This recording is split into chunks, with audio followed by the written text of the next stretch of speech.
আসসালামু আলাইকুম। গত এপ্রিল মাসের 20 তারিখে আমাদের প্রধানমন্ত্রী বগুড়া গিয়েছিলেন এবং বগুড়ায় সেখানে তিনি তার নিজের যে গ্রামের বাড়ি, মানে ওনার বাবার যে গ্রামের বাড়ি, সেই বাড়ি গাবতলীতে সেখানে গিয়েছিলেন এবং সেখানে যাওয়ার পর তারপরে সেখানে উনি বাগবাড়ি শহীদ জিয়া ডিগ্রি কলেজ মাঠে ফ্যামিলি কার্ড বিতরণের যে কর্মসূচি সেটার উদ্বোধন করেন এবং সেখানে একটা খাল খননের কাজ উদ্বোধন করেন এবং নিজের ভিটা বাড়ি যেটা ছিল জিয়া বাড়ি সেটাও উনি পরিদর্শন করেন। তো এই সময়ে উনি যখন গিয়েছিলেন তখন ওখানে একটা ঘটনা ঘটেছিল, যে ঘটনাটা তখন কেউ অতটা গুরুত্ব দেয়নি, কিন্তু এখন এটা আলোচনায় আসছে। আজকে আমি একাধিক মিডিয়ায় এই নিউজটা দেখতে পেলাম। সেই বিষয়টা কি? সেটা হলো গাবতলী উপজেলার নসিপুর ইউনিয়ন পরিষদ থেকে চৌকির খাল হয়ে প্রধানমন্ত্রীর প্রত্যেক বাড়ি পর্যন্ত এইটুক জায়গা কাঁচা সড়ক ছিল, আগে মানে মাটির সড়ক ছিল। এখন প্রধানমন্ত্রী ওদিক দিয়ে যাবেন, উনি কাঁচা সড়কে কী করে যাবেন? অতএব ওই সড়কটা ওই 500 মিটার মানে আধা কিলোমিটারের মতো এই রাস্তাটাকে তড়িঘড়ি করে এর মধ্যে ইট বিছানো হয়েছিল। ইট বিছানো যে হয়েছিল, ইন্টারেস্টিং বিষয় হলো এই রাস্তাটা পাকা করার জন্য অলরেডি কিন্তু এলজিইডির পক্ষ থেকে টেন্ডার দেওয়া হয়েছিল, 84 লাখ টাকা বরাদ্দ দেওয়া হয়েছিল এবং সেই বরাদ্দ অনুযায়ী একজনকে ঠিকাদারও নিয়োগ করা হয়েছিল। সেই ঠিকাদারকে বলা হয়েছিল যেটা সে 1 বছরের মধ্যে শেষ করবে, মানে এই বছরের অগাস্টে শেষ হবে। গত বছরের অগাস্টে তাকে কার্যাদেশ দেওয়া হয়েছিল, মানে ওয়ার্ক অর্ডার দেওয়া হয়েছিল, উনি এটা তাড়াতাড়ি শেষ করবেন।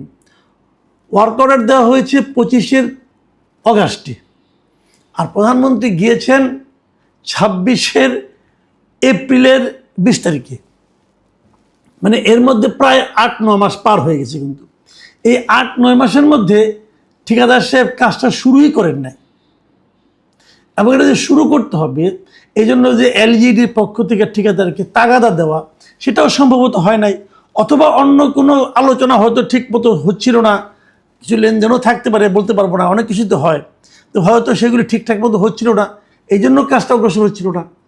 কিন্তু যখন এপ্রিল মাসে জানা গেল যে প্রধানমন্ত্রী যাবেন, তখন উনি কী করতে হবে? এই রাস্তা তো বানানো হয় নাই, তড়িঘড়ি করে ওনারা আরেকজন লোকের কাছ থেকে ইট ভাড়া করে নিয়ে এসেছেন। ভাড়া করে এনে কেবল রাস্তার উপরে বসিয়ে, কাঁচা রাস্তার উপরে ইটগুলি জাস্ট বসিয়ে দিয়েছেন। সেই ইট বসানো রাস্তা দিয়ে প্রধানমন্ত্রী ওখানে গিয়েছেন, যাওয়ার পর উনি চলে এসেছেন। চলে আসার পরে 7-8 দিন পরে সেই যে ইটগুলি ভাড়া করে আনা হয়েছিল, যার কাছ থেকে ভাড়া করে আনা হয়েছিল, তিনি তার ইটগুলি ওখান থেকে উঠিয়ে নিয়ে চলে গেছেন। তার মানে এই পুরো ঘটনাই কিন্তু এপ্রিল মাসে ঘটেছে। এখন এই আলোচনা এটা আসলো কেন? আসলো এই কারণে যে এর মধ্যে বৃষ্টি হয়েছে, এখন তো বৃষ্টির দিন, বৃষ্টি হচ্ছে, ওই ইট বসানোর জন্য টুকটাক যে সমান করার জন্য একটু একটু খুদাখুদি করা হয়েছিল, ইট উঠিয়ে নেওয়ার পরে সেগুলির মধ্যে বৃষ্টির পানি পড়েছে, পরে একদম ভয়ঙ্কর অবস্থা হয়ে গেছে ওই রাস্তার। এই জন্যই কিন্তু এখনই আলোচনা এটা আসলো। এখন প্রশ্ন হচ্ছে যে আপনাকে ওই রাস্তার মধ্যে, ওইটুক কাঁচা রাস্তার মধ্যে ইট বিছাতে হবে কেন? প্রয়োজনটা কি? মানে প্রধানমন্ত্রী তো গাড়িতে গেছেন, তাই না? তো গাড়িকে কাঁচা রাস্তাতে যেতে পারতো না? এটা তো বাংলাদেশ, ওনাকে তো নতুন করে দেখানোর কিছু নাই। উনি তো এই দেশেই বসবাস করেন। কয়েকদিন আগে নির্বাচন হয়ে গেল, এই নির্বাচনে উনি কি এরকম প্রত্যন্ত এলাকায় যান নাই? খারাপ রাস্তা দেখেন নাই? উনি কি এই বাংলাদেশের রাস্তাঘাটে আগে ঘুরেন নাই? আমরা তো দেখেছি 2001 সালে নির্বাচনে যখন বিএনপি ক্ষমতায় আসলো, তখন তো তারেক রহমান সাহেব উনি তো সারা দেশে ঘুরে বেড়েছেন। তো উনি কি দেশের অবস্থা জানেন না? দেশের কী অবস্থা? ওনারা চলে যাওয়ার পর আওয়ামী লীগ ক্ষমতায় এসেছে, তারপরে আপনার অন্তর্বর্তীকালীন সরকার ক্ষমতায় এসেছে, এইগুলির জন্য তো তারা কিছু মনে করবে না, ওটা ওই সরকারের দায়িত্ব ছিল। তো এই সময় তাকে নতুন করে বাংলাদেশকে সাজিয়ে গুছিয়ে দেখানোর তো কোনো প্রয়োজন নাই, যা ছিল সেটাই দেখেন। আর উনি তো এগুলো দেখতে চানও না। আপনি ওনাকে সাজিয়ে গুছিয়ে দেখাবেন, উনি কি চেয়েছেন, বলেছেন যে আমি যে জায়গাতে যাবো রাস্তা ফকফকা থাকতে হবে, যেটা আগের প্রধানমন্ত্রীরা করতেন? উনি যখন যাবেন তখন পুরো রাস্তা একদম একটা লোকও থাকা চলবে না, রাস্তার দুপাশেও লোকজন যেন কোনো রকমভাবে ভিতরে না ঢুকতে পারে। এমনকি আমার তো এমন অভিজ্ঞতা আছে যে প্রাইম মিনিস্টার যাবেন বলে ওই রাস্তার উপরে একটা ফুটওভার ব্রিজ ছিল, ফুটওভার ব্রিজে কাউকে উঠতে দেওয়া হতো না, দুই পাশের মানুষের জনজীবন স্তব্ধ হয়ে যেত। তো আমাদের এই প্রধানমন্ত্রী তো সেটাও করেন না, উনি তো এই যানজটের মধ্যে দিয়ে আসেন। তো ওনার জন্য তো এগুলি রাস্তা বাড়ানোর নাটক করার কোনো দরকার নেই। উনি বলেছিলেন যে ওই রাস্তার মধ্যে ইট বিছাই দাও, এটা যে একটা সাময়িক কাজ, উনি কি বুঝেন নাই? এখন এটা একটা পয়েন্ট। দ্বিতীয় পয়েন্টটা হলো, দেখেন কার্যাদেশ পাওয়ার পরেও ঠিকাদার কাজটা ঠিক মতো করতে পারলো না কেন? গত বছরের অগাস্টে পেয়েছে কাজ, তারপরে 9 মাস লাগে মাত্র 500 মিটার রাস্তা করতে। 500 মিটার রাস্তা করতে কয়দিন লাগার কথা ভাই? 1 মাসে তো জানা। তারপর তাকে 1 বছর টাইম দেওয়া হয়েছে, সে 9 মাসের মধ্যে কাজটা শুরুই করে নাই। এখন কবে শুরু করবে, কবে শেষ করবে?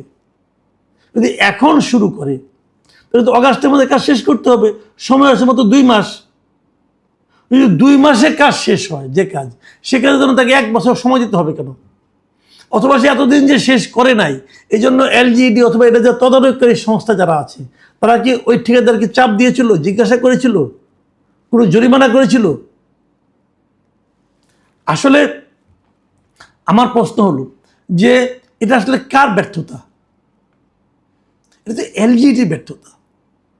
তারা কেন এই কাজগুলি করাতে পারলো না? দেখুন, এই কাজটাই যে অস্থায়ীভাবে ইট বিছানো হয়েছে, ইট ভাড়া করে আনা হয়েছে, এর জন্য খরচ হয়েছে 10 লাখ টাকা। এই 10 লাখ টাকা কার? 10 লাখ টাকা কে দিবে? এই 10 লাখ টাকার বাড়ি কোথায় বলেন আপনারা? এই 10 লাখ টাকা উঠাই নিয়ে গেলেন, এই যে উঠাই নিয়ে গেল, রাস্তা তো আবার আগের অবস্থায় চলে আসলো। তাহলে যে 10 লাখ টাকা যে আপনি ব্যয় করলেন ইটের ভাড়া এবং অন্যান্য কাজের ব্যাপারে, এই টাকাটা কার পকেট থেকে যাবে? আমি তো মনে করি এই টাকা ওই এলজিইডির যারা ইঞ্জিনিয়ার এবং ওই বিভাগের যারা কর্মকর্তা আছে তাদের বেতন থেকে কেটে নেওয়া উচিত।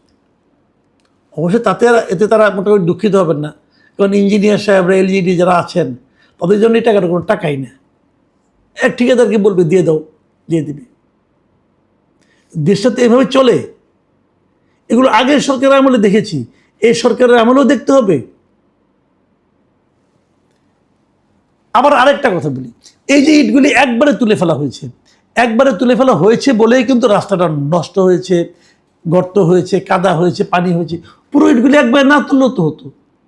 আপনি কিছুটা তুলতেন, রাস্তা বানাইতেন। আপনার তো রাস্তা তো একবারে পুরোটা হয় না, বানিয়ে তো অগ্রসর হন, তাহলে তো মানুষের দুর্ভোগটা কম হতো। এখন কি হবে? ওই কাঁচা রাস্তাকে মোটামুটি ছিল, মানুষ চলাচল করত, কিন্তু এখন এইভাবে উঠে নেওয়ার কারণে মানুষের চলাচল আরো ক্ষতিগ্রস্ত হলো। তো এই যে বিষয়গুলো, এই বিষয়গুলো কিন্তু আমি মনে করি আমাদের খুব জরুরি ভিত্তিতে দেখা উচিত। একটা কথা আমি বলবো এখানে, যে আপনারা এই প্রধানমন্ত্রী নিজে থেকেই অনেক সময় বলেছেন যে তার জন্য যেন কোনো বাড়াবাড়ি কিছু করা না হয়। আমরা বিভিন্ন সময় পত্রপত্রিকা দেখেছি, ওনার অফিস রুমে যারা থাকেন তাদের জন্য যে খাওয়া বরাদ্দ, সেখানে সব কিছুর মধ্যে কিন্তু ওনার এক ধরনের সিম্পলিসিটি আছে, সহজভাবে চলতে চান, সাধারণভাবে বলতে চান। তো এই মেসেজগুলো ওনার সঙ্গে যারা থাকেন, যে সমস্ত মন্ত্রীরা কাজ করেন, ওনার এলজিডি যে মন্ত্রণালয় আছে, এলজিআরডি মন্ত্রণালয়, যার অধীনে এই প্রকৌশল বিভাগটা, সেই মন্ত্রণালয়ের একজন প্রতিমন্ত্রী তো ওনার এলাকায় বাড়ি, মানে ওই শিবগঞ্জে বাড়ি, মানে পার্শ্ববর্তী থানায়, মানে বগুড়ায় বাড়ি। তো ওনারা তো দেখেছেন প্রধানমন্ত্রী কীভাবে চলেন। এই ইনফরমেশনটা কি ওনারা কিন্তু ওই মাঠ পর্যায়ের ওদের কর্মকর্তাদের জানান নাই? জানিয়েছেন। তাহলে ওনারা কি জানাইলেন, নাকি জানান নাই? এই বিষয়গুলো ভাই গুরুত্বপূর্ণ আমি মনে করি। এবং এই গুরুত্বপূর্ণ আমি একটা ছোট্ট ঘটনার কথা উল্লেখ করলাম, এটা নিয়ে কিন্তু সমস্ত পত্রপত্রিকা এখন লেখালেখি হচ্ছে। এতে কি প্রধানমন্ত্রীর ইজ্জত বাড়ল? ওখানকার যিনি প্রতিমন্ত্রী আছেন মীর শাহ আলমের ইজ্জত বাড়ল? কার ইজ্জত বাড়ল?